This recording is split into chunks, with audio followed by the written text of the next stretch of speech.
వేసినాం. తర్వాత మిగతాది కూడా నిన్న మొన్న వేసినాం. రేపటి దాకా వేయాల్సింది ఉండే. ఈ లోపే మరి టీఆర్ఎస్ బీజేపీ నాయకులు వేరు వేయొద్దని మళ్ళీ అడ్డుకున్నారు.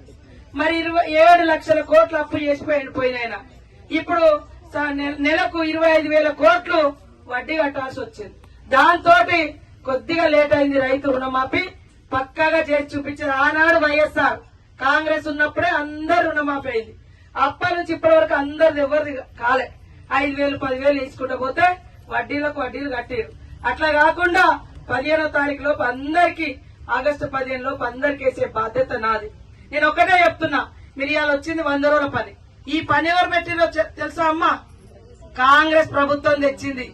15 ఏళ్ల కింద కాంగ్రెస్ ప్రభుత్వం సోనియమ్మ వైఎస్ఆర్ గారు తెచ్చారు. మరి అన్నిటికీ రేట్లు పెరిగినాయి. మరి మా ప్రభుత్వం పోయిన తర్వాత ఆనాడు కేంద్రంలో ఉన్నప్పుడు ఈ పని పెట్టి ఇంత పైసలు పెట్టింది. అప్పటి నుంచి ఇప్పటి వరకు ₹1 కూడా మోడీ గారు పెంచలే.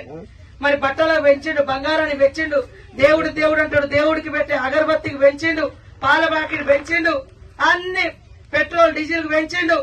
మరి మీరు చేసే 100 రోజుల పనికి ₹1 అన్నా పెరిగిందా? మీరే ఆలోచించుకోండి. కాబట్టి రాహుల్ గాంధీ గారు, ఇది మనం తెచ్చిన పని. మా ప్రభుత్వం ఉన్నా లేకున్నా మనం పని పెట్టినాం. అలాంటి వాళ్లకు ₹1 కూడా పెరగలే. కాబట్టి ఇప్పటి నుంచి కాంగ్రెస్ రేపు అధికారంలోకి రాబోతుంది.